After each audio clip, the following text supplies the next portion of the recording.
As always, it's great to have you back at CoinLady channel. I have no doubt that the price of XRP will skyrocket once this case is resolved, as it has been held back for a very long time by the ongoing Ripple SEC litigation. I think everyone should pay attention to this, so I made this video to explain how high XRP can go once this lawsuit is settled. I'd also like to talk about a recent legal action taken by the DDC. It seems the tech is constantly opening new cases. In this video, we will explain that, as well as a fascinating new development, and show how absurd the SEC's enforcement-based regulatory strategies have been. Don't leave before that, because you won't want to miss it. I'd like to start by talking about Paul Pierce's, an NBA Hall of Famer, recent high-profile crypto case with the SEC. Another sexy case has Kim Kardashian as its target. Paul Pierce appeared to be in favor of a fraudulent cryptocurrency scheme. This is why the SEC is punishing him now. However, I think the SEC is on the right track here, albeit only slightly. Avoid even mentioning that you are advertising if you want people to invest in your fraud. In most cases, that would be a breach of the laws pertaining to the sale of securities. What's more concerning now are the SEC's intentions. As usual, the SEC is investigating a case where fraud has already taken place. It is clear that the SEC is only interfering because it wants to make money off the investors who were hurt again after the tokens were already sold. The SEC's reaction to this crisis is woefully overdue. Furthermore, they are focusing on the wrong things. In other words, they aren't making any efforts to prevent potential scams. Their goal is not to protect individual investors. Instead, they're showing up after the fact to claim that we should have prevented this before it happened to investors. Let's try to make some more money off this. This is primarily a public relations move on Gary Gensler's part. This happens every time he drops a case, and each time he does, he puts out a professionally made movie. I won't be revealing it to you. I hate to be the one to break it to you, but I highly doubt that the SEC made any money on this case because the cost to edit and create the graphics far outweighed any profits. And yet another. What this does is paint a crystal clear picture of the SEC's true motivations. Because Stephen Huber found something very interesting when comparing the recent litigation that Terra Luna was the target of from the SEC and the litigation that Ripple was the target of. I want to give you all another fantastic illustration of how the 6 priorities when it comes to investor protection are completely off. It's embarrassing for the SEC to admit, given that they initially accused Terra Luna of being a fraud, that they pursued Ripple more vigorously than they did Terra Luna. Similar to how the SEC wanted to pursue harsher sanctions against Ripple than it did against Terra Luna. Check out this. The SEC claims that Ripple and XRP holders have been 7 times more malicious than Terra and Dogecoin users. Regarding Luna. In the SEC's view, the only responsible parties are the accused. Ripple seeks retribution against all defendants, agents, employees, attorneys, and others connected to the company or XRP.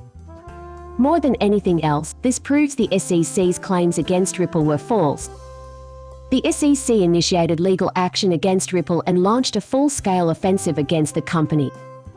What makes the SEC's attempt to inflict maximum pain so funny is that they have no legitimate fraud claim to make. The SEC leveled every possible charge against Ripple, from second-theory charges for merely holding XRP to a $2 billion fine against the executives, employees, and lawyers. There was no fraud discovered by the SEC, and no evidence of deliberate wrongdoing by Ripple was discovered by the SEC. They continue to accuse them of practically everything, though. On the other hand, we found that Luna had committed fraud and that the SEC's case against her had been severely weakened. Luna made an insane PI oath that she knew she couldn't keep. In addition, the project was a Ponzi scheme disguised as a decentralized cryptocurrency. This is one of my primary issues with the SEC. This is not to say that they are incorrect. We can reasonably assume that some of these allegations involve securities. Similar to how we talk about how their arguments are illogical when talking about the flaw in the product. To make matters worse, the SEC shows no signs of wanting to protect investors. It seems that instead, they care only about expanding their influence and wealth. This proves once again that nobody is safe from harm because of it. Nothing fits the pattern, and everything contradicts what has come before. The SEC is, alas, maintaining this pattern, therefore, Congress must exert pressure on the SEC to reverse its course. The process is moving a lot more slowly, however, than I had hoped or expected. My best wishes are that things eventually improve. The SEC has no reason to stop engaging in these practices. But until then, it's clear they've been able to get away with it. Now I'd like to talk about where I think the price of XRP is headed in the long run. Since we are getting close to the end of the current SEC case, I think it's important to talk about this after the case is closed. Now is a good time, in my opinion, to start thinking about potential XRP price movements. Assuming, of course, that this case does not end in summary judgment, which could be around the corner, and does not go to trial, both of which seem unlikely at this point. To begin, I'd like to talk about how cheap XRP is right now. Many people think XRP could hit $10 per coin. If Ripple prevails in its legal battle with the SEC, I will demonstrate that XRP can easily reach $10 and possibly much higher. Here we go again with the bull market. Taking into account how high Ethereum went at its peak during the previous bull run, XRP would need to be priced at $12 to compete with cat food at that time. I think we can all agree at this point that XRP is a far superior technology to Ethereum. Many people think that Ethereum has always been more prominent than XRP. There's no logical reason for it to stop happening, so why doesn't it? Interestingly, XRP has a proven track record of outperforming Ethereum. When XRP stopped being more valuable than Ethereum, the Ripple SEC complaint was dropped. The current valuations are likely the result of the SEC's efforts to slow you down.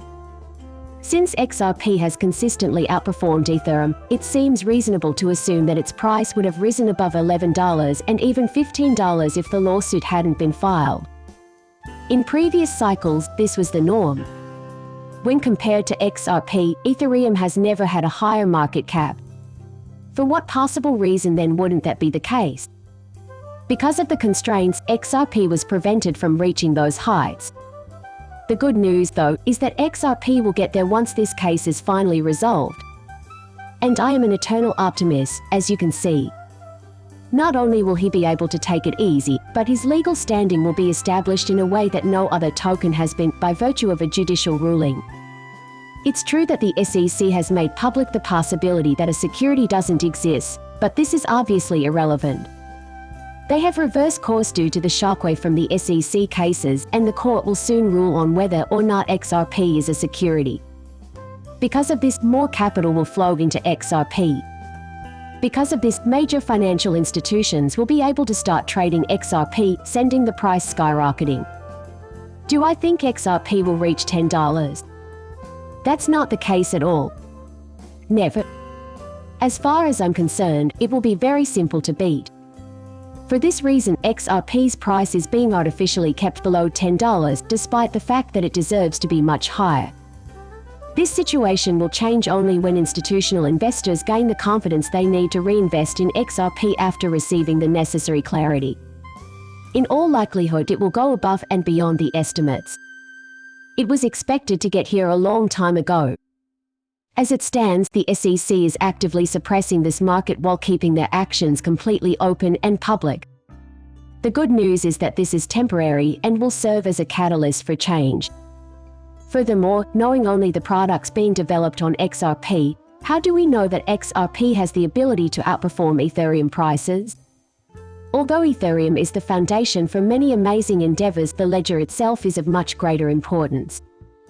Most of them, however, are consumer-facing rather than business-oriented financial offerings.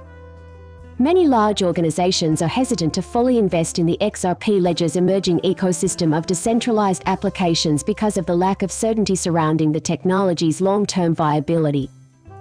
Nevertheless, the pattern reveals that the XRP-PL is aiming for extremely valuable prizes. Check out Mark Phillips's interesting query. What makes the effects of CBDC initiatives in Bhutan and Palau matter so much? Bhutan's currency, the Ngultram, is pegged to the Indian rupee at a rate of 1:1, while Palau uses the US dollar. These efforts could represent prototypes for the CBDCs of the rupee and the dollar. Mark Phillips seems to be implying here that Palau can't set up SHARP too close to the USD without first obtaining clearance from the US government. That's not how things function. Because of this, Palau must have access to the Federal Reserve. Tokenizing its currency on the XRP ledger would require permission from the United States, which would only do so if Palau had a genuine interest in the technology. And I'm sure the United States is keeping an eye on this coin launch to see how things go for when we decide to release our own coin. They're the backbone of social conformity, and I don't mean some kind of DeFi novelty t-shirt. As a whole, this is a matter for a nation's currency. Features like these are being worked on for the XRP ledger, but not for Ethereum. Personally, I'd rather have my money invested here than in some risky retail venture. That's why I'm pushing for it to become a hub for major investment. It has the potential to transform entire economies. Nonetheless, I value your presence here greatly. I trust you enjoyed this bit of news. If so, I'd really appreciate it if you'd hit that like button and subscribe my channel. See you later, bye.